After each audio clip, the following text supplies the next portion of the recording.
Bonjour à tous et bienvenue sur ce nouveau podcast. Donc, un peu particulier aujourd'hui où on accueille un invité, le premier, qui va se soumettre à l'exercice de l'échange. Donc, Denis Servelin.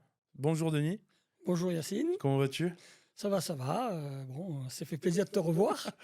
Oui, première fois en 2013. Ben oui, ça fait. 12 ans plus tard, nous voilà en face à face sur une interview. Donc, on va pouvoir échanger tous les deux sur notre parcours et puis notamment sur le tien et tout ce que tu as pu faire au long de ta carrière. Et sur ce que j'ai pu t'apporter également pendant ces années. Avec grand plaisir. Pour commencer, tu pourrais peut-être déjà te présenter pour les gens qui ne nous connaissent pas et qui Ouais. nous découvrent aujourd'hui. Bonjour, donc je suis Denis Servelin. Moi j'ai été responsable de la formation d'ingénieur mécanique structure industrielle à Polytech Montpellier en partenariat avec France Chaudronnerie pendant 21 ans. Avant cela, j'ai été responsable d'un département génie mécanique, un DUT à Nîmes. Et puis j'ai monté quelques formations parallèles comme une formation de technologue en soudage qui délivre la certification International Welding Technologist, technologue en soudage, et une formation d'ingénieur soudeur qui délivre la formation IWE, International Welding Engineer. Bon, on le verra de toute façon au long de cette interview. Tu as fait beaucoup de choses. On parlera de beaucoup de sujets comme la formation, le réseau, l'avenir du métier, le passé, l'avant-après, etc. Déjà, première question, tu as une formation d'ingénieur à la Oui, base. tout à fait. Tu es devenu enseignant. Pourquoi ingénieur et pourquoi la mécanique? Alors, au départ, j'ai fait une formation d'ingénieur. J'ai fait le nid de Tarbes où je suis sorti en 1984. Ça rajeunit pas, hein, surtout les Non. jeunes là, qui nous écoutent aujourd'hui. Pourquoi une formation d'ingénieur en mécanique? Parce que lorsque j'étais jeune et lors de tous mes travaux d'été, j'ai travaillé dans la mécanique. J'ai été aide-soudeur dans une laiterie. Enfin, j'ai fait beaucoup de travaux mécaniques et il m'a paru logique de faire un diplôme d'ingénieur dans la mécanique dans la foulée. J'ai donc fait mon diplôme d'ingénieur. Ensuite, j'ai passé un an à l'armée, puisque malheureusement à l'époque, il fallait y passer. Oui, on y repassera peut-être bientôt, hein, à Non, nouveau. je vous le souhaite pas. J'espère, oui. Voilà. Et après, donc, j'ai été ingénieur chargé d'affaires dans une grosse société à Marseille, où je construisais des stations de pompage. Donc, je faisais de la tubulure, du soudage, tout ce qui va avec. Et puis, un jour, le 3 octobre 88, très précisément, il y a eu des inondations à Nîmes, et l'IUT de Nîmes a été inondé. Et suite à cela, cette IUT a recherché un ingénieur pour, sans faire de jeu de mots, remettre l'atelier à flot. Il a donc fallu, pendant une paire d'années, reconstruire entièrement l'atelier de mécanique. Et suite à ça, donc, j'ai passé un concours de professeur ENSAM, professeur des arts et métiers, qui m'a conduit comme enseignant dans l'enseignement supérieur. Et du coup, qu'est-ce qui a fait que tu as, tu as quitté en fait cette fonction du privé pour aller vers l'enseignement? C'est quoi? C'est ces inondations? C'est le Alors, fait de pouvoir aider? Enfin, la raison, c'était au départ, c'était je suis rentré comme ingénieur. Et puis rapidement, en tant qu'ingénieur, j'ai côtoyé des étudiants que j'ai eu d'abord autour de moi pendant que je travaillais dans l'atelier, ensuite à qui j'ai donné des cours. Et je me suis aperçu qu'il y avait un manque de transmission du besoin du terrain, de faire passer le besoin du terrain aux étudiants. Et c'est à ce moment-là que je me suis dit que je pouvais apporter à ces jeunes cette connaissance du terrain et cette connaissance technique et humaine du terrain. d'accord. Et puis, en fait, finalement, toi, quand tu formais ces personnes-là, elles n'avaient que très peu d'écart d'âge avec toi. Qu'est-ce qui fait que tu as senti qu'elles manquaient d'informations, de compétences, d'expertise par rapport à toi?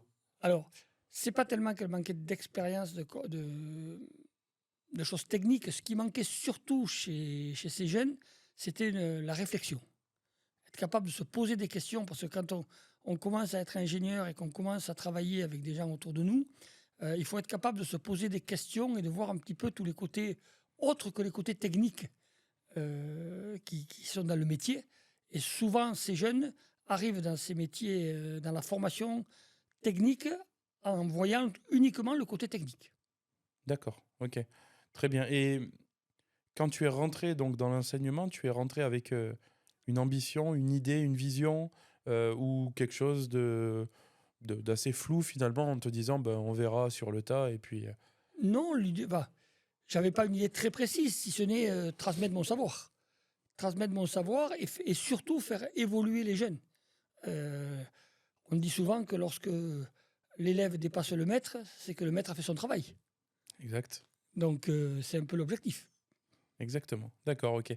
Et du coup, est-ce que tu peux nous dépeindre un peu donc le début de ta carrière professionnelle, enfin professionnelle dans l'enseignement, jusqu'à bah, la co-création du bébé FQSC, ou même à l'époque, c'était encore sous une autre dénomination.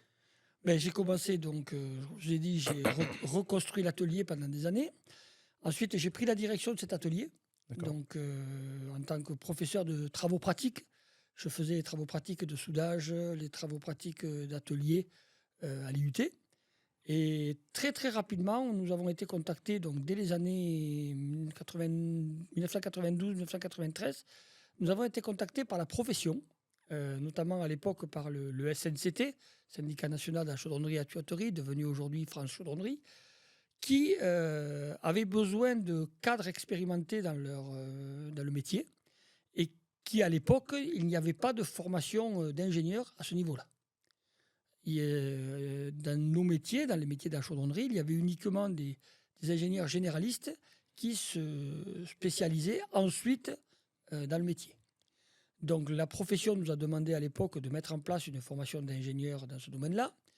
On a tout d'abord, avec un collègue malheureusement décédé, on a tout d'abord mis en place une idée de formation en formation continue pour des BTS chaudronnerie de l'époque, pour les faire monter au niveau ingénieur.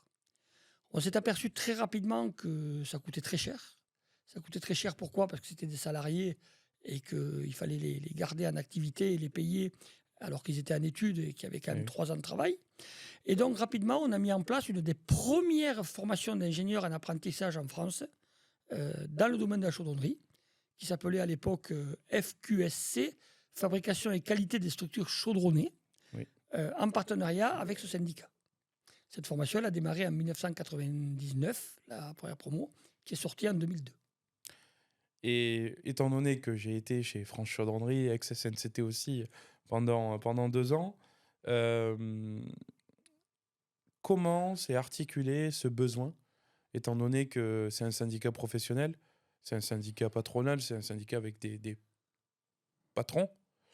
Euh, Est-ce qu'ils y ont tous vu le besoin? Petite pause. On est au tout début de l'aventure, ça commence à prendre, et moi je vous prends littéralement que 20 secondes. 99,5% d'entre vous regardent, mais ne sont pas encore abonnés. Donc juste une chose, allez sur mon profil, cliquez sur s'abonner, et puis c'est tout bon. C'est gratuit pour vous, et pour nous, c'est juste énorme. C'est le plus beau cadeau que vous puissiez nous faire. Encore merci pour cette force. Alors, ils ont tous vu le besoin très rapidement, parce que c'était une époque où les grandes écoles, et notamment les écoles nationales supérieures des arts et métiers, ont perdu la technicité. D'accord. Ces écoles-là ont commencé à faire des ingénieurs généralistes. Dans l'esprit des jeunes, la technique n'était pas très porteuse. Donc ces écoles d'ingénieurs sont allées plutôt vers les métiers de la banque, les métiers du commerce, enfin tous ces métiers-là. Et les patrons ont commencé à avoir une désaffection pour les métiers techniques et ont cherché à retrouver des ingénieurs de terrain. Et donc, dans le titre même de la formation à l'époque, on avait pour ambition de former des ingénieurs de terrain. C'était encore le cas en 2013, quand j'étais rentré en DUT. Et c'est toujours le cas Et en 2025. c'est l'argument que tu as porté quand j'avais fait les journées portes ouvertes, c'était Ouais. on forme des ingénieurs de terrain. Voilà. Alors moi, qui ai pris le terme, mais vraiment au pied du mur, je pensais que ingénieur de terrain, j'allais être en inspection tout le temps, alors qu'ingénieur de terrain, c'est proche de la réalité, proche finalement des vraies problématiques qui peuvent en ressortir, que ce soit bureau d'études, calcul, fabrication, maintenance ou autre. Ben, le rôle de l'ingénieur de terrain, c'est de répondre aux vraies problématiques du métier. C'est-à-dire de ne pas rester trop théorique ou de ne pas rester trop pratique, trop technique. Il faut à la fois un mélange de technicité, à la fois un mélange de scientifique pour comprendre les phénomènes, et à la fois un mélange d'humanité. Et tu sais à quel point je tiens à ces grandeurs d'humanité sur de jeunes ingénieurs. Ouais, elles sont très essentielles pour former l'ingénieur à 100%. Je suis assez d'accord avec toi. Est-ce que tu peux nous parler du début de la filière FQSC? Alors, le début de la filière FQSC, donc c'était en 1999. J'ai démarré ça avec mon collègue Daniel Migliorini, qui aujourd'hui est décédé. Au départ, on avait pour ambition de former ces ingénieurs de terrain avec des toutes petites promos, puisqu'ils étaient entre 12 et 16 par promo. D'accord. Et on a essayé donc de garder un équilibre constant entre le scientifique, à peu près un tiers, le technique, à peu près un tiers, et les humanités au sens large, à peu près un tiers. Donc on retrouvait dans cette formation les besoins des chaudronniers, c'est-à-dire qu'on formait des ingénieurs dans le domaine de la chaudronnerie, mais avec un spectre suffisamment large pour s'adapter au métier. Donc très rapidement, le succès a eu lieu, puisque c'était, comme je l'ai dit tout à l'heure, c'était une formation en apprentissage, et on a eu beaucoup plus de propositions de contrats d'apprentissage que ce qu'on pouvait fournir d'étudiants. Alors pourquoi? Tout simplement parce que quand on parlait à l'époque de chaudronnerie, quand on parlait d'apprentissage, ce n'était pas des mots vendeurs. Chez les jeunes, ils préféraient l'automobile, ils préféraient l'aéronautique, ils préféraient ces secteurs qu'on voyait en pointe. Et donc, quand j'arrivais dans des forums, des endroits pour recruter des étudiants, que je disais, on a monté une formation en apprentissage, une formation d'ingénieur, ah oui, c'est super. En apprentissage, j'en perdais la moitié. J'ajoutais dans le domaine de la chaudronnerie, il ne m'en restait plus beaucoup. Voilà. Donc les débuts ont été assez difficiles parce qu'on avait du mal à recruter les étudiants. Grâce au syndicat de la chaudronnerie à l'époque, qui a quand même bien travaillé pour essayer de motiver les jeunes, et à la conjoncture économique qui a fait que notamment la relance du nucléaire, aujourd'hui c'est beaucoup moins difficile puisque l'apprentissage déjà a un meilleur presse qu'à l'époque. Et ensuite, les métiers, notamment les métiers du nucléaire, la chaudronnerie nucléaire et maintenant, malheureusement, la chaudronnerie militaire attirent les jeunes. Et quels ont été en fait les plus gros freins finalement au démarrage? Quels ont été les moments les plus compliqués dans le démarrage de cette entreprise en quelque sorte? Parce que c'est, au sens global, c'est une entreprise que tu as fait. Tout à l'heure, on disait que tu n'étais pas entrepreneur, tu étais salarié, fonctionnaire. Finalement, quand je fais le lien avec India, par exemple, l'entreprise digitale que je développe, c'est un peu un petit bébé que tu pars de zéro, que tu as co-créé avec M. Migliorini. Et quels ont été forcément les points de friction que tu as pu rencontrer? Je crois que les premiers problèmes qu'on a rencontrés, c'est l'administration avec un grand A.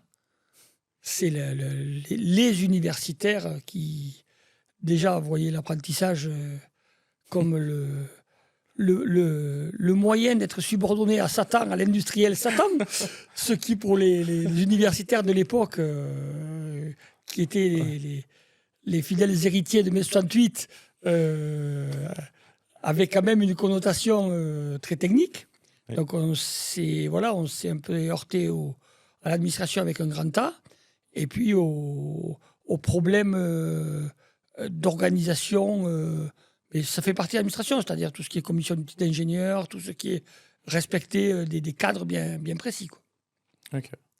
Et à contrario, quelles ont été les premières victoires que toi, tu as pu ressentir? Les premières victoires, c'est les premiers jeunes comme toi qui viennent nous revoir quelques années après et qui nous disent, voilà, aujourd'hui, je suis directeur technique dans une société, je suis patron d'une société, j'ai réussi à devenir chef d'entreprise, etc.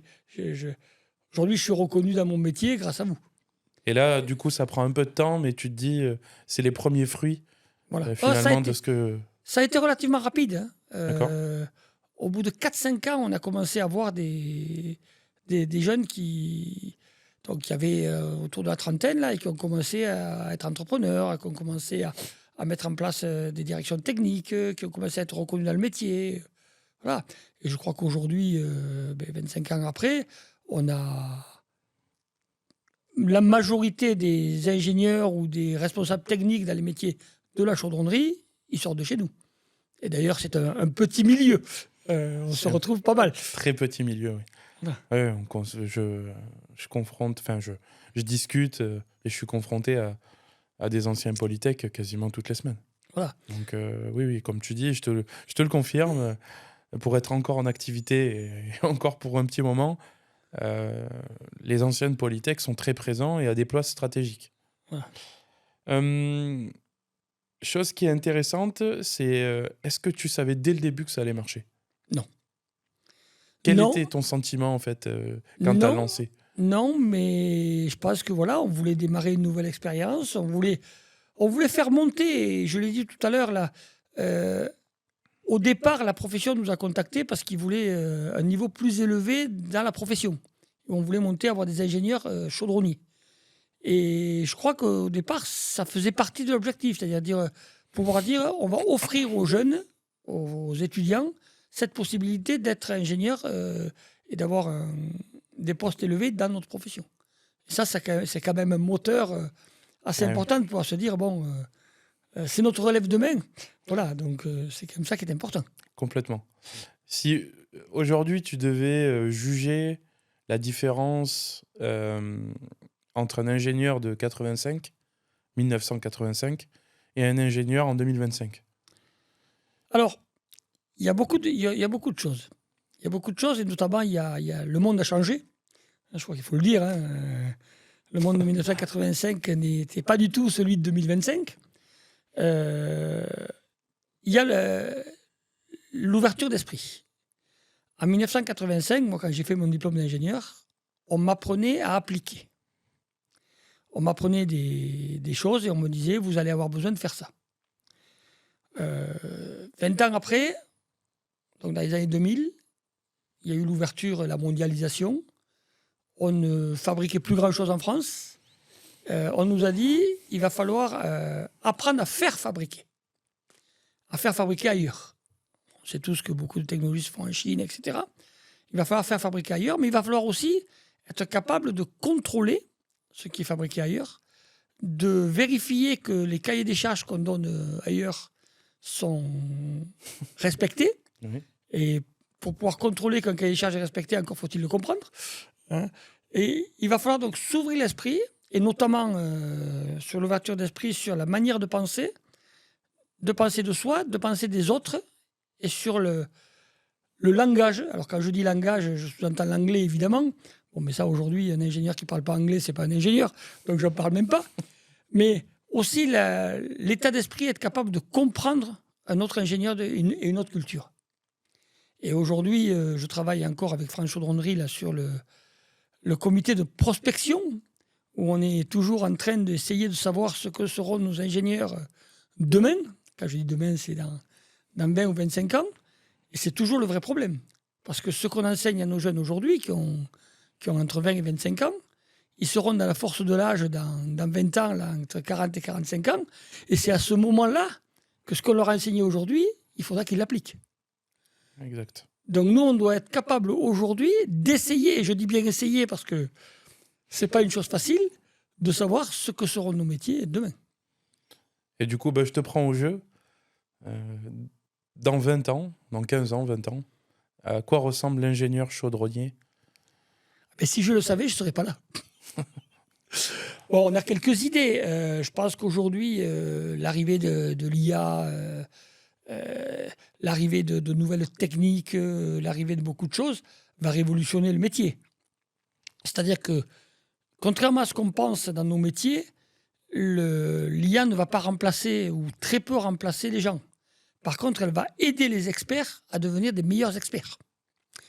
Et c'est là qu'il va falloir que l'expert, l'ingénieur soit capable d'avoir un recul nécessaire pour pouvoir critiquer et pour pouvoir savoir si ce que lui propose l'IA est efficace ou pas.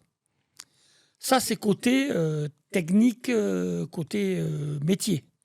Après, le deuxième problème, et là je pense que c'est une vraie question qu'il faut se poser, que seront les jeunes dans 20 ans? La société évolue. On sait que ceux d'aujourd'hui ne sont pas les mêmes il y a 20 ans. On parle de génération Z, on parle de génération, etc., alpha, bêta, enfin, il y a beaucoup de générations. Que sera la génération qui va rentrer sur le marché de la chaudronnerie dans 20 ans? J'aimerais bien le savoir. Ça nous aiderait. Exact. Mais c'est une vraie question. Et tu parlais d'IA justement. Aujourd'hui, l'IA, comme tu le sais, moi je travaille dedans depuis 1 an. C'est vrai que il faut faire évoluer la mentalité des industriels sur cet aspect-là, dans le sens où l'IA ne va pas faire gagner du temps et donc forcément faire éliminer des travaux, enfin des métiers, mais plutôt faire gagner en puissance. Aujourd'hui, c'est ce qu'on dit de l'IA, et moi c'est ce que je dis à mes industriels, à mes clients, c'est qu'avec de l'IA injectée dans vos process, vous n'allez pas gagner du temps, vous allez gagner en puissance. C'est-à-dire qu'en gros, vous n'allez pas diviser un ingénieur par 2, vous allez multiplier un ingénieur par 4. Alors, je suis tout à fait d'accord avec toi. Je ne le vois pas tout à fait comme ça. Moi, je me dis qu'aujourd'hui, l'IA va aider l'ingénieur à prendre des décisions. Un ingénieur, c'est quelqu'un qui doit avoir un recul, qui doit être capable de voir toutes les solutions possibles pour pouvoir prendre la bonne décision. Et l'IA va l'aider, puisqu'elle va lui donner les différentes solutions. Mais ce n'est pas l'IA qui prendra la décision. L'IA se contentera de proposer plusieurs solutions et de dire, voilà, on pourrait faire comme ça, on pourrait faire comme ça, on a une autre manière, on a 5-6 possibilités. Celle-là a tels avantages, tels inconvénients, mais c'est toujours l'ingénieur qui prendra la décision. Je suis tout à fait d'accord. Voilà. Et ce qui est intéressant, c'est de se dire que l'IA va pouvoir faire les tâches chronophages. Ah, tout à Pour fait. dernière, comme tu le dis, Voilà. que l'ingénieur puisse trancher, décider, réfléchir, avoir cet esprit critique de se dire, ok, on va là, on n'y va pas, quoi. Ah, tout à fait. L'ingénieur, souvent l'ingénieur, il va essayer de réfléchir aux différentes propositions, aux différents champs de vision du projet. Il va arriver à un moment donné, il va falloir qu'il prenne une décision. Une fois qu'il aura pris la décision, aujourd'hui, en 2025, eh ben, il va rédiger un rapport pour le rendre à son client, à son patron, aux différentes personnes qui vont décider, aux décideurs financiers, etc. Ce rapport, il y a 10 ans, on mettait 3 jours à le rédiger à la main. Aujourd'hui, on met 1 heure. Et dans 10 ans, ou dans quelques années, avec l'IA, on mettra peut-être 3 minutes. Ça, mais rédiger le rapport, ce n'est pas le travail de l'ingénieur. C'est le travail de la secrétaire d'il y a 40 ans, qui a été fait, qui a été réalisé par les ingénieurs parce qu'on a supprimé le travail de secrétaire d'il y a 40 ans et qui aujourd'hui sera fait par l'IA. Est-ce que tu penses que demain, ou même aujourd'hui, l'IA va pouvoir révolutionner un peu les travaux dans l'atelier? Alors, révolutionner, peut-être pas. Mais aider et simplifier, oui. Comment? Mais par exemple, le traçage. Aujourd'hui, on a des logiciels de traçage qui marchent très bien. Peut-être que demain, avec l'IA, on pourra rédiger directement les développer, les poser directement sur la tôle. Et les avoir en 3D directement dans l'atelier. Voilà, les avoir en 3D directement dans l'atelier. La rédaction de notes de sécurité ou dans nos métiers, on a beaucoup d'appareils sous pression. La rédaction des codes sous pression, toutes ces choses-là. Aujourd'hui, il y a la norme à respecter. Il faut aller chercher la bonne case, le bon choix, les bonnes matières, etc. L'IA va nous aider, va nous permettre d'aller beaucoup plus vite et de rédiger des rapports, notamment les rapports de sécurité, notamment toutes ces choses-là, de manière beaucoup plus rapide. Ouais. Oui, une automatisation finalement où quand tu changes, tu mets la nouvelle édition ou la nouvelle révision, tout se met à jour. Voilà, tout se met à jour. Et puis surtout, je parlais tout à l'heure d'internationalisation, que tu travailles aujourd'hui sur un code, une réglementation française, et qu'il faut la basculer sur une réglementation indienne ou une réglementation chinoise, l'IA ira rapidement chercher la chinoise et l'indienne et adaptera. Aujourd'hui, ça demande... Ouais, c'est tout le sujet aujourd'hui où on travaille dessus. Où on me dit, par exemple, sur une lampe chinoise, on a une réglementation européenne, règlement machine, et puis on a une réglementation chinoise de fabrication. Comment on croise les deux pour savoir si Voilà. la lampe est habilitée ou pas à être vendue sur le territoire européen, par exemple. Voilà, ça c'est le cas typique de choses où l'IA va nous aider. C'est ça. Et encore aujourd'hui, c'est pas gagné, hein, c'est parce que En fait, faut l'entraîner, ça tire. Ah, mais j'ai bien dit, va nous aider. J'ai Oui, oui. utilisé le futur. Bon, ça va, t'es confiant alors. C'est qu'on va y arriver. J'aimerais revenir sur la passion du soudage. C'est quand même toi qui nous a, au sein de l'IUT, commencé à nous donner les prémices du soudage, à travers des cours d'élec aussi, où tu nous as appris à avoir le sens critique sur les unités de mesure. Je pense que tu t'en rappelles. Ah, oh oui. Cette passion du soudage, d'où elle vient? Alors, cette passion de soudage, j'en ai parlé tout à l'heure rapidement quand j'étais très jeune, puisque j'avais entre 14 et 18 ans. Je travaillais pendant l'été, puisqu'à l'époque, on pouvait beaucoup travailler l'été. Et j'ai travaillé l'été dans une laiterie et j'étais aide-soudeur. Ok. J'étais aide-soudeur, c'est-à-dire qu'à l'époque, dans cette laiterie, il y avait beaucoup de tuyauterie à l'inox. Il y avait un soudeur, un vieux de la vieille. Alors, c'était dans les années 76 et 80. Donc, Ouais. et on avait un vieux soudeur. Et ce gars-là, c'était le dieu du soudage. D'accord. Il arrivait sur ses tuyaux. Il fallait que tout soit prêt. Et donc, il avait un aide-soudeur. Et pendant tous mes mois d'été et toutes mes vacances, j'étais aide-soudeur. C'est-à-dire que je lui préparais le boulot. Il arrivait, il soudait. Quand il avait terminé, il rangeait tout. Et c'est moi qui il posait les affaires et c'est moi qui rangeais tout. Et à cette époque-là, il y avait intérêt à ce que ce soit bien rangé parce que le soudeur, il n'était pas content. Ouais, je vois. Voilà. Donc tout a démarré de là. Tout a démarré de là, où j'ai appris ce que c'était le soudage, où j'ai appris ce que c'était un tube. Mais c'était une autre génération. C'était une génération où on prenait le temps. À l'époque, alors avant ces années-là, mais les jeunes commençaient à travailler en tant qu'apprenti à 14 ans. Souvent, ils étaient dans les entreprises et ils apprenaient le métier sur le tas. Et c'est vrai que d'apprendre le métier sur le tas, ça permet justement de faire rentrer le métier, Meilleure assimilation. une meilleure assimilation, etc. Et on dit qu'il y a l'intelligence du cerveau, mais il y a aussi l'intelligence des mains. Oui. Et l'intelligence des mains fait aussi que le métier il peut rentrer par les mains et monter jusqu'au cerveau. Et j'aimerais bien revenir sur cette notion, comme tu as dit, du temps. Aujourd'hui, quand je suis rentré dans l'industrie, on n'a pas le temps. On a le temps de rien. On fait quelque chose, il faut que ça soit pour hier. Et pourquoi ça s'est, entre guillemets, c'est même pas entre guillemets, pourquoi ça s'est dégradé comme ça au fil du temps? Parce que le temps, c'est de l'argent. Et qu'on est géré aujourd'hui par des mannes financières. Et tu veux dire qu'avant, c'était pas le cas? Ah non. D'accord. Avant, Avant c'était géré par quoi? Parce que moi, de ma génération, je ne sais pas. Voilà. Ben, c'était géré par. Alors, il y avait un besoin financier, mais il y avait surtout des gens qui travaillaient et qui arrivaient à vivre facilement de leur salaire. D'accord. Et donc, de ce fait, l'ouvrier, il y a 40 ans, la génération de mes parents, un ouvrier qualifié, il faisait vivre toute sa famille. Et sa femme ne travaillait pas et avec son salaire, il y avait de quoi faire vivre la famille.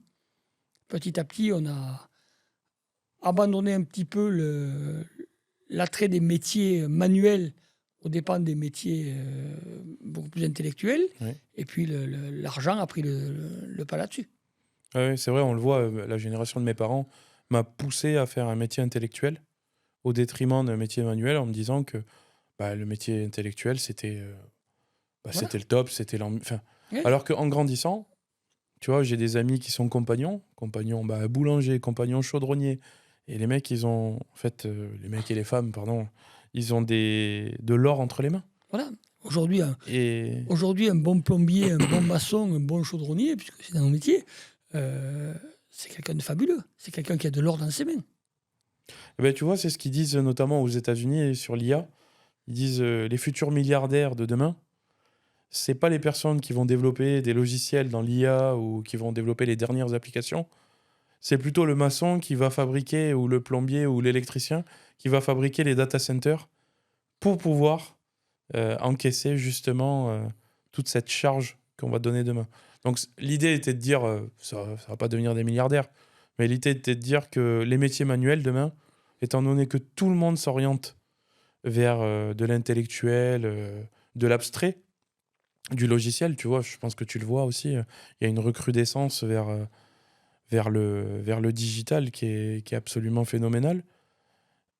Et toi, quel est ton sentiment justement vers ça? Est-ce que tu as l'impression, parce que là tu me dis que les gens ont lâché le manuel pour l'intellectuel, Et moi, j'ai l'impression aujourd'hui que les gens se désintéressent de cet Alors, intellectuel je vais te... Je vais voir. rationnel pour de l'intellectuel abstrait, en quelque sorte. Moi, je vois les choses autrement. C'est-à-dire que euh, dans les années 1970, à peu près, 1970-1980, Ouais.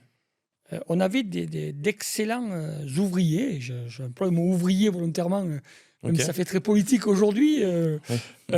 On avait d'excellents ouvriers, mais ils étaient excellents pourquoi? Parce qu'ils avaient une intelligence dans les mains, mais ils avaient aussi une intelligence dans la tête. C'est des gens qui, un bon chaudronnier aujourd'hui, encore aujourd'hui, c'est quelqu'un qui doit être capable de réfléchir. C'est quelqu'un qui doit être capable, lorsqu'il fait un tracé, de le comprendre. C'est quelqu'un qui a besoin d'être intelligent. Or, à partir des années 80, on a dit on va mettre dans les métiers manuels les gens qui sont mauvais ou moins bons intellectuellement. C'est ça. Donc on s'est retrouvé avec des lycées professionnels, on s'est retrouvé avec un tas de mauvais ouvriers, excusez-moi de parler comme ça, Ouais. c'est des mauvais ouvriers, des gens qui font avec leurs mains, qu'on a dégoûtés parce qu'en plus, c'était pas intéressant, et que du coup, on a sous-payé, et donc plus personne n'a voulu aller dans les métiers.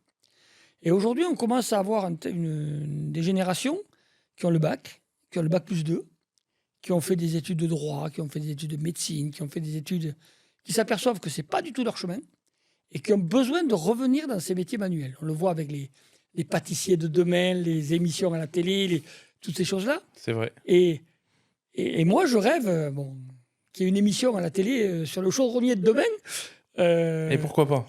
Parce que avoir ces gens-là qui ont un bac plus 2, qui ont un bac plus 2, qui sont capables de réfléchir et qui viendraient dans nos métiers nous apporter à leurs mains leur cerveau. Et ça ferait énormément évoluer les choses. Donc tu penses finalement qu'il y a une boucle? Disons qu'il y a une boucle, et je pense que c'est maintenant aux politiques au sens large à influencer cette boucle. Alors ça, c'est d'autres questions, Parce qu'on est d'accord quand même. Enfin, alors toi, tu l'as encore mieux senti parce que tu es enseignant et je pense que tu l'as vécu. C'est vrai que nous, on l'a un peu subi. Tu sais, quand tu es au lycée, j'arrivais en seconde, je crois premier trimestre, mes résultats sont pas terribles en mathématiques. Et en gros, on me dit, si tu termines l'année comme ça, tu vas aller en chaudronnerie. Voilà, exactement. Et moi, je voyais ça comme la prison. Parce qu'en plus, bon, pour le coup, on est de la même région, c'était à Saint-Chinian. Donc, t'imagines, là-bas, dans la montagne, aller faire un BEP en chaudronnerie. Moi, je pensais que j'allais finir. Oui, mais on a relégué les métiers manuels comme des sous-métiers. C'est-à-dire que c'est les mauvais qui y allaient. Et ça, il faut arrêter cette orientation. Mais du coup, pourquoi? Parce que j'ai compris tout à l'heure que l'argent ne faisait pas vivre un ouvrier. Mais pourquoi? Je vois pas de corrélation entre les deux. Parce qu'aujourd'hui, les ouvriers ne sont peut-être pas à la hauteur de ce qu'on attend pour un ouvrier. On les a déclassés. Je suis d'accord, mais alors pourquoi on a réduit leur formation? Parce que, alors là, c'est de la démagogie des parents. Aller dire à des parents, votre fils, il sera chaudronnier, ou il sera maçon, ou il sera plombier. D'accord. Aujourd'hui, ça fait partie... Enfin, moins aujourd'hui, je pense qu'aujourd'hui, on y revient. Oui. Mais il y a 15 ans ou il y a 20 ans, dire à des parents, votre fils ou votre fille, il n'aura pas le bac et il fera plombier, ça se faisait pas, quoi. Non, d'accord. Passe le bac d'abord. C'était Ouais. ce qu'on entendait partout. Donc c'était un peu cette montée de l'intellectuel. C'est monté, voilà. Mais elle a été portée par qui, cette montée de l'intellectuel? Alors, je pense que c'est politique. C'est-à-dire qu'à un moment donné, dans les années entre 1980 et 1990, Rocard a voulu donner la classe d'âge, le bac à 80% de nos classes d'âge. Alors, donc il a fallu monter tout le monde au niveau bac. Et à partir du moment où on a monté tout le monde au niveau bac, le bac n'avait plus de valeur. Donc on s'est retrouvé avec un système Oui, il fallait pousser. Ouais. où il fallait pousser. Il y a eu la mise en place des bacs pro également, qui n'a pas arrangé les choses. Et puis, pourquoi on voulait monter 80% de classe au bac? Parce que tant qu'ils étaient à l'école, ils n'étaient pas au chômage. Et je rappelle que c'était quand même une époque où on avait 3-4 millions de chômeurs. D'accord. Donc là, on a parlé un peu de la France, là, depuis un peu ton époque et l'époque de tes parents jusqu'à aujourd'hui. Aujourd'hui, le soudage, la pratique en France, VS à l'international. Parce que c'est toujours intéressant un peu de se comparer. Aujourd'hui, on a nos pratiques en France. Pour les meilleures industries, comme Framatome, par exemple, on voit une exigence de qualité qui est quand même assez impressionnante. Et puis après, on a la chaudronnerie voilà, qui va faire des choses plus basiques par rapport à une clientèle qui est adéquate. Le niveau moyen français du soudeur et du soudage en France, il est comment par rapport à l'international? Alors, ça dépend des pays. Il y a plusieurs manières de voir les choses. Il y a les Américains, au sens large. Les Américains, au sens large, sont des gens comment dire, assez bourrins, pour employer un mot à la mode. C'est-à-dire qu'on Pragmatique. construit... Pragmatique, voilà, très pragmatique. C'est-à-dire qu'on construit très épais. Oui. On construit... on fait ce qu'on a à faire. Et puis on contrôle tout derrière, on dit c'est bon et ça marche. Côté Europe, j'ai dit Europe, France, Allemagne, même Italie, Espagne, etc. On va construire, on va beaucoup plus calculer. On va construire des appareils beaucoup plus sophistiqués, beaucoup plus techniques et qui répondent parfaitement aux besoins. Donc on a vraiment une très très bonne qualité en Europe au niveau fabrication chaudronnée, etc.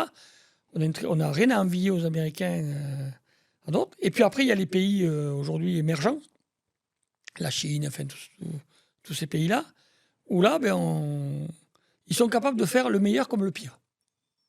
Oui. C'est-à-dire que si on leur demande une construction comme les Européens, ils feront comme les Européens, mais ça coûtera comme les Européens. Par contre, si on leur demande de faire un produit bas de gamme, ils feront un produit bas de gamme. D'accord. Ils n'ont pas de personnalité Voilà. Ils sont- à la différence de l'Européen qui va faire dans l'optimisation Voilà. et l'Américain qui va pas s'embêter et Voilà. qui va faire quelque chose qui passe. Voilà. Et puis après, là maintenant, en ce moment, il y a les pays africains qui sont en plein boom. Donc, et qui sont un peu entre les trois cultures. Ah oui. Puisqu'on va retrouver dans ces pays-là, notamment dans les pays d'Afrique occidentale, etc., on va retrouver à la fois les Chinois, on va retrouver à la fois les Américains et à la fois les Européens. Et donc, ils se cherchent sur les trois cultures pour essayer de trouver un compromis. D'accord. Ouais, de mes échanges et de mes voyages au Maroc, principalement, j'ai senti un espèce de bras de fer à l'époque où j'étais chez France Chaudronnerie entre l'ASME et le CODAP. Voilà, On sentait que le CODAP était là avant, mais que l'ASME est en train de prendre de la place. Voilà. Parce que c'est pragmatique. Et que les Marocains, actuellement, ont envie d'aller vite. Il faut construire le pays, il n'y a pas de temps à perdre, on y va. L'Afrique subsaharienne, on m'a dit que c'était beaucoup plus chinois. Mais, alors, je ne sais pas. Alors, j'ai pas mis les pieds, donc je ne dirais pas. Toi, tu as mis un peu plus les pieds que moi. Est-ce que c'est parce que les prix sont plus bas? Est-ce que c'est parce que... Les prix sont plus bas. Les Chinois ont une efficacité. Ils sont capables d'arriver avec 3 000 à 4 000 soudeurs. Oui, c'est vrai. Non, mais C'est vrai, ouais. c'est plus facile quand on arrive sur un chantier qu'on dit il sera fini dans 6 mois, qu'on arrive avec 6 000 soudeurs, que quand on arrive comme les Français avec 40-50 personnes et qu'on dit ça va durer 3 ans. Quoi. Bah oui. Ils sont beaucoup plus réactifs. Par contre, la qualité souvent laisse à désirer. Ouais. Donc, on retrouve dans les pays subsahariens, mais même au Maroc, on retrouve un peu le mélange des trois cultures. Les Chinois sont présents au Maroc. Ils sont présents, oui, je les vois à l'aéroport. Donc, mais oui, dans l'industrie, alors moi, j'avoue que je les vois peu. Je les ai vus peu, mais bon, après, j'ai vu beaucoup soit d'entreprises françaises qui sont en train de s'implanter, soit des entreprises marocaines qui sont en train de commencer à se développer, Voilà. et c'est assez intéressant. Est-ce que... Enfin, du coup, ce continent africain, tu le vois évoluer comment, notamment au niveau du soudage et de la chaudronnerie? Ah, mais je le vois évoluer. Alors, il y a plusieurs parties. Il y a la partie maghrébine, notamment le Maroc, qui est en plein boom, qui est en train d'exploser. Aujourd'hui, le Maroc est en train de devenir un pays hyper moderne, avec des infrastructures très modernes, le ferroviaire, les grands stades à construire, le pipeline qui va traverser, etc.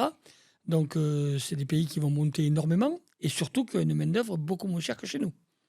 Oui. Donc, il va falloir aussi compter avec eux, et peut-être que de faire fabriquer en Chine, ça vaudra moins le coup dans quelques années que de faire fabriquer au Maroc. Bah, tu vois, anecdote qui est assez intéressante par rapport à ce que tu dis.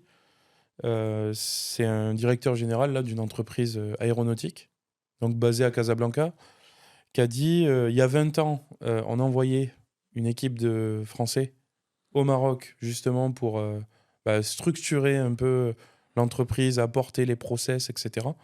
Et que depuis quelques années, là, c'est l'effet inverse.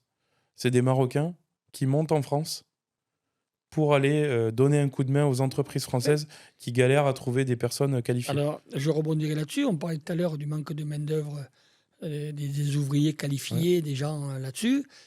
Aujourd'hui, vous avez des formations de soudeurs en Afrique noire, notamment en Côte d'Ivoire, du côté d'Abidjan. Il y a un centre de formation de soudeurs. J'ai rarement vu des soudeurs aussi bons. C'est des gars fabuleux. C'est incroyable. Et je discutais dernièrement avec une société là, qui travaille pour le nucléaire. Vu le nombre de soudeurs dont on va avoir besoin pour fabriquer les futures centrales nucléaires, on se pose beaucoup de questions. Est-ce qu'il ne faudrait pas faire venir ces gens-là ou peut-être envoyer certains Français se former là-bas? Ah oui. C'est quand même des questions. Oui, donc ça se voilà. rejoint un peu. Tout ce qu'on Voilà. dit tous les deux là, c'est. Voilà. Ouais, il y a une effervescence et. Voilà. Puis après, démographiquement, on te dit quand même que Voilà, tout à fait. l'Europe, l'Asie, enfin la Chine, ça va pas forcément économiquement et démographiquement bien aller dans les années à venir. Et que l'Afrique, c'est par contre tout l'inverse, quoi. L'Afrique, moi j'étais au Sénégal il y a un an, un an et demi. J'étais au Sénégal pour pouvoir mettre en place des formations en partenariat avec le Sénégal. Le Sénégal, 60% de la population a moins de 17 ans. Ouais. Il va quand même falloir en faire quelque chose, C'est ces clair. jeunes-là. Oui, et puis le Nigeria, je pense qu'il passe à 350 millions d'ici 20 ans. Enfin, c'est. Voilà. Ouais, il va falloir. Oui, bah, c'est clair. C'est. J'étais à Abidjan il y a un an, en Côte d'Ivoire, il y a 2 usines qui ouvrent chaque jour. Ah oui. C'est quand même des... Et là, il y a malheureusement beaucoup de Chinois. Donc peut-être que les entreprises françaises ont leur carte à jouer. Bien sûr, ouais. Aujourd'hui, si tu devais donc désigner des pays leaders en soudage, des pays qui vont aider d'autres pays, je sais que toi, tu es expert reconnu, tu as pu Alors, aider certains pays, justement. Voilà, je sais pas si du coup tu souhaites en parler, mais est-ce qu'il y a des pays aujourd'hui leaders qui vont venir accompagner d'autres pays? Alors aujourd'hui, nous, la France, on a quand même un certain savoir-faire. On a quand même des gens qui sont très bien, qui peuvent aider. La Pologne est très forte. D'accord. Aujourd'hui, la Pologne a un historique. Nous avons à Polytechnique Montpellier un partenariat avec l'université de Gdańsk, Polytechnika Gdańsk en Pologne. La Pologne a un historique de soudage avec les chantiers navals, avec toutes ces choses-là de l'époque. Et aujourd'hui, cet historique a su être transmis. Okay. Et là, ils ont quelques centrales nucléaires en construction, etc. Et ils ont beaucoup de gens qualifiés. Alors, le problème, c'est le langage. Donc, tout le monde ne parle pas polonais. Non. Donc, ça pose quelques soucis. Mais bon, la Pologne est actuellement pas mal en avance là-dessus. Ok, France, Pologne, voilà. Je pense que la plupart des gens n'auraient pas imaginé forcément la Pologne avec la France. Ouais. Comment on se positionne souvent face à nos concurrents préférés qui sont les Allemands? Comment ils se... En soudage, les Allemands, on ne les voit pas tellement. Hein. D'accord. Ils ont un code allemand qui est très protectionniste, oui. Mais ils restent entre eux. Non, les Allemands sont très forts dans l'industrie mécanique, dans la chaudronnerie. Aujourd'hui, malheureusement, la grosse concurrence, c'est la Chine et la Turquie. C'est la Chine et la Turquie. Voilà. Okay. Aujourd'hui, c'est la Chine parce qu'ils ont un coût de main-d'œuvre qui ne coûte rien, et la Turquie pour la même raison. La Turquie, c'est la même raison? Ouais. Ah oui, d'accord. Le coût de la main-d'œuvre en Turquie est d'accord. Très faible, et c'est moins loin que la Chine. C'est moins loin que la Chine. Ok, aujourd'hui, on va parler plutôt réseau, parce que bon, tu es quand même un enseignant responsable de formation, mais aussi un homme de réseau. Réseau, soudage et normalisation. Aujourd'hui, quelle est l'influence de la France sur le réseau en soudage et en normalisation? Alors, en soudage, on a la chance d'avoir l'Association française du soudage, l'AFS, oui. Qui est membre de l'IW, International Institution of Welding, qui gère le soudage dans le monde. Et la France a quand même un bon réseau et forme pas mal d'ingénieurs soudeurs et de technologues en soudage compétents. On est le 5e, le 4e ou le 5e pays en nombre de diplômes IWE, IWT dans le monde. Ce qui est quand même bien placé quand on voit vis-à-vis de la population, notamment chinoise, et notamment indienne. J'imagine qu'ils sont dans les premières places. Les premiers, c'est les Chinois, les seconds, c'est les Indiens. Oui, Mais bon, c'est quand normal. on le ramène au nombre à la population, ça paraît logique. Oui. Voilà. Donc on est quand même bien placé. Le réseau de la FS, le réseau des anciens et des ingénieurs soudeurs est quand même valable.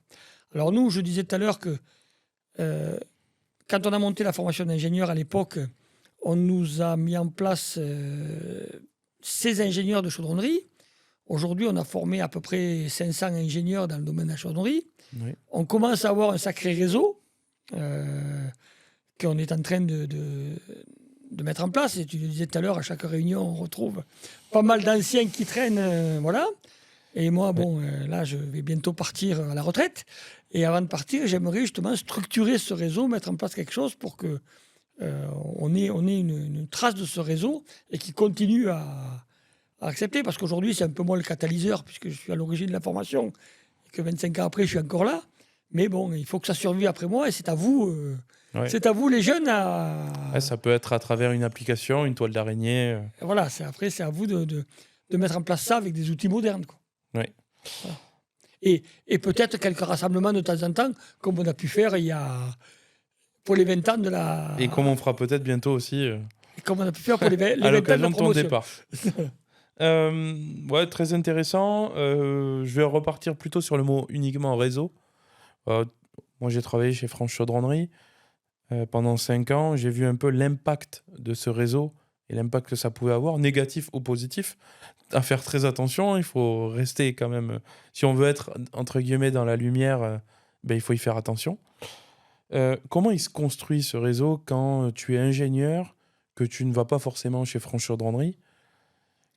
Comment tu le construis? On est des humains avant tout. Et des humains, c'est des gens qui communiquent. Donc ça passe par la communication. Ça passe par être aux réunions. Quand il y a des journées techniques, quand il y a ces choses-là, les gens se retrouvent. Le réseau se retrouve. Et ensuite, il y a évidemment le réseau de la promotion.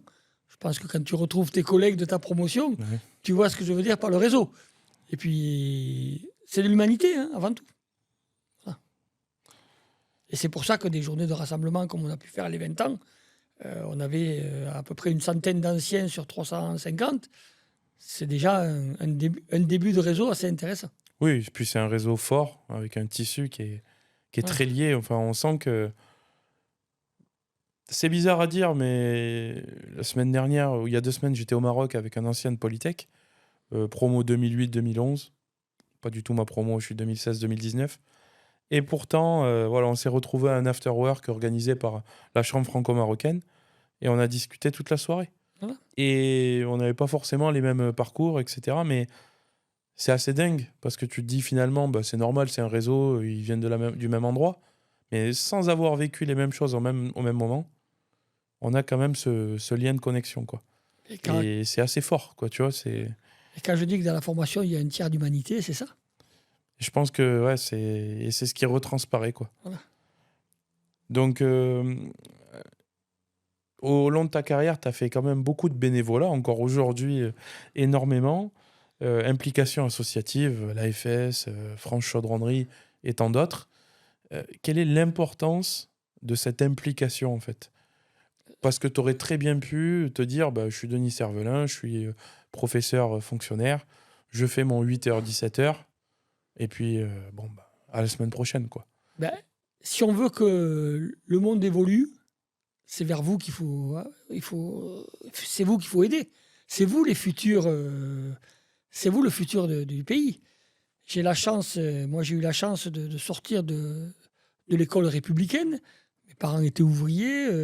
Je suis passé prof d'université grâce à l'école républicaine, grâce à l'école publique, grâce aux écoles d'ingénieurs publics, etc.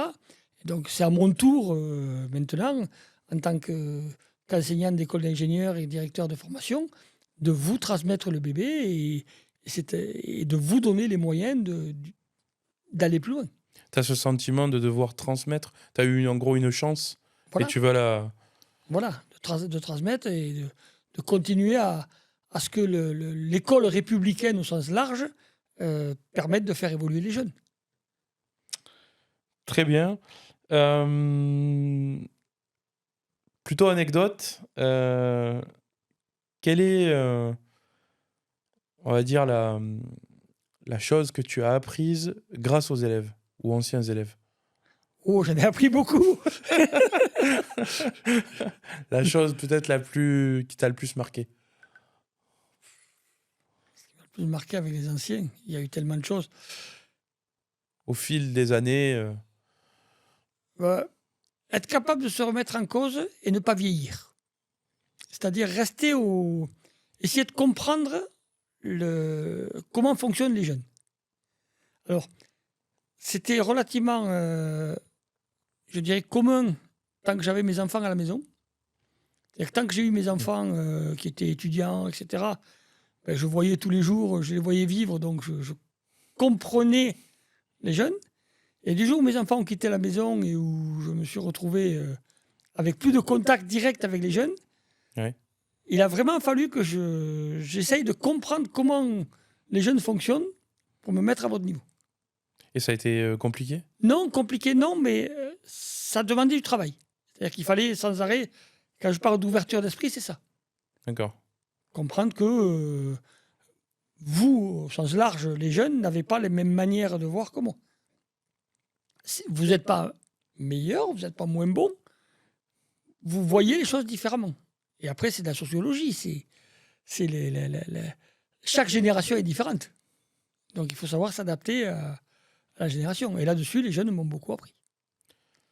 Et quel serait on va dire, le plus grand secret, finalement, que tu as découvert, que Denis a découvert au fil de ces années? Grand secret. C'est compliqué, ça. Ouais. C'est plus de l'introspection, là. Oui, non, mais c'est... peut-être que j'imaginais pas, il y a 30 ans, que je pourrais être ce que je suis aujourd'hui. Ah oui? Ouais. J'imaginais pas, quand j'ai démarré dans la formation il y a une trentaine d'années, qu'aujourd'hui je serais ce que je suis. Que je serais capable de mettre en place tout ça. Enfin, c'est parce que tu étais tout simplement jeune et que tu sortais pas du cadre, en quelque sorte? Voilà. Puis bon, peut-être parce que je me suis fait moi-même, donc il a fallu petit à petit, est-ce qu'on est capable de faire, quoi? Oui. C'est L'humain se surprend soi-même. Hein. Voilà, l'humain se surprend soi-même, et ça fait partie des choses. Et quand je vois aujourd'hui, à quelques mois de la retraite, ce que j'ai pu faire pendant des années, quand je me retourne, je me dis, j'ai fait mon job. Ouais, Voilà. T'en es fier de ce boulot-là? Ah, j'en suis tout à fait fier. Quand je vois des gens comme toi en face, écoute, je suis très très fier du travail que j'ai fait. Ça fait plaisir. Voilà. Donc, on arrive à la fin de cette interview. Merci beaucoup. Est-ce que tu souhaites dire quelque chose, un mot de la fin, à l'intention peut-être du corps enseignant, Alors, des anciens élèves voilà, c'est ton moment, c'est à toi. Moi j'aurais un truc à dire, voilà, au niveau des jeunes qui imaginent ce que c'est le travail d'ingénieur. Parce que souvent, les jeunes imaginent le travail d'ingénieur. Pour eux, un ingénieur, c'est souvent, ils le voient comme un super technicien. Comme quelqu'un qui est capable de résoudre des problèmes techniques, uniquement des problèmes techniques, et où tout passe par la technique, par la technicité. Et moi, je dirais qu'aujourd'hui, il faut savoir qu'un ingénieur, c'est pas un technicien. Parce que si c'était un technicien, on appellerait ça un technicien. On appellerait ça un super technicien. Un ingénieur, c'est quelqu'un qui doit avoir une ouverture d'esprit, qui doit avoir un côté scientifique suffisant pour comprendre les phénomènes et être capable de comprendre pourquoi la physique est ce qu'elle est et pourquoi elle nous impose certains critères, qui doit effectivement avoir un peu de technique pour comprendre les phénomènes techniques, mais qui surtout doit avoir énormément d'humanité. Et on dit qu'un ingénieur qui débute, il va faire 50% de technique, 20% de scientifique, 30% d'humain. Un ingénieur, au bout de 10 ans, il va faire 50% d'humain ou 60% d'humain et 40% de reste. Et un ingénieur en fin de carrière, il va faire 90% d'humain. C'est clair. Et j'ai l'habitude de dire souvent, et vous l'avez peut-être entendu dire, la différence entre le super technicien et l'ingénieur, c'est que le technicien, il sait tout sur rien. Vous avez un technicien spécialiste en méthode, il saura tout sur les méthodes. Un technicien spécialiste en usinage, il saura tout sur l'usinage. L'ingénieur, c'est quelqu'un qui doit savoir rien sur tout et qui doit être capable de dialoguer avec tous les techniciens. Et surtout, dialoguer avec les techniciens n'importe quand. Et ça, c'est peut-être la plus grosse difficulté. Super, merci beaucoup Denis. Mais merci à toi. Ça fait plaisir de te revoir et de se retrouver. Partager, je pense que les 500 anciens ingénieurs diplômés vont pouvoir regarder le podcast et forcément se remémorer les 3 années qu'ils ont passées à tes côtés. Mais j'espère, et puis bon, j'espère pouvoir apporter encore des choses dans les années à venir. Oui, c'est que le début encore. Voilà. Mais merci beaucoup Denis. Avant de partir, j'ai une chose importante à vous dire. Vous êtes des professionnels de la chaudronnerie, de la tuyauterie, du nucléaire, du pharma. Vous savez à quel point les dossiers constructeurs DSP, RCCM, ASME peuvent être un véritable cauchemar. Chez India Dynamics, on a développé la solution pour simplifier tout ça. Ça s'appelle Conform. Conform, c'est notre outil dédié à la création et à la gestion du dossier constructeur. Alors contactez-moi directement par commentaire ou sur LinkedIn si vous souhaitez en savoir plus. Pour vos projets industriels, on vous envoie souvent des plans, des certificats, des notes de calcul, via des mails dispersés ou des WeTrans. Ah, le lien a expiré. Résultat, des dossiers incomplets, des retards, des coûts de reprise et surtout des risques majeurs de non-conformité. Un fonctionnement qui vous fait perdre du temps et de l'argent. Conform change complètement la donne. C'est une plateforme collaborative qui réunit sous-traitants, donneurs d'ordre et organismes notifiés. Un espace unique, centralisé et traçable où chacun communique et partage les mêmes informations en temps réel. Votre dossier constructeur n'est plus un PDF figé en fin de projet, mais un carnet de santé numérique construit au fil des activités, accessible à tous. Grâce à nos outils d'intelligence artificielle, vous gagnez 30 à 50% de temps sur la compilation documentaire. Et surtout, 0 surprise en audit, une vision claire des blocages et un patrimoine documentaire réutilisable pour vos futurs projets ou sites. Conform, la solution claire et fiable pour sécuriser vos projets industriels.